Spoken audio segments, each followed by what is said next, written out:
नमस्कार, आपण पाहता हिरकणी न्यूज. हिरकणी न्यूज प्रत्येक क्षण ताज्या घडामोडी आणि महत्त्वाच्या प्रत्येक बातमीसाठी नेहमी तत्पर. तारदाळला टोळक्यांच्या मारहाणीत 4 जखमी, 6 जणांवर गुन्हा.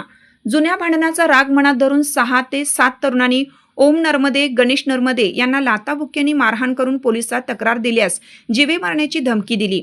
तसेच फिर्यादी नर्मदे यांच्या घरात घुसून सागर नर्मदे व वसंत चौगले यांना डोक्यात व तोंडावर मारहाण करून गंभीर जखमी केल्याची घटना तारदाळमध्ये शुक्रवारी रात्री घडली.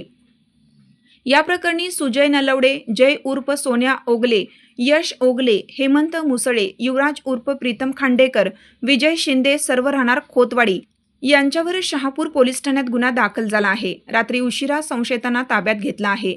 सरपंच यांचे पती रणजित पवार यांनीही फोनवरून जीवे मारण्याची धमकी देऊन परिसरात दहशत माजवण्याचा प्रयत्न संशयित आरोपींनी केला आहे. आपल्या हिरकणी न्यूज चॅनलला लाईक करा, शेअर करा आणि सबस्क्राईब करायला विसरू नका आणि रहा अपडेट.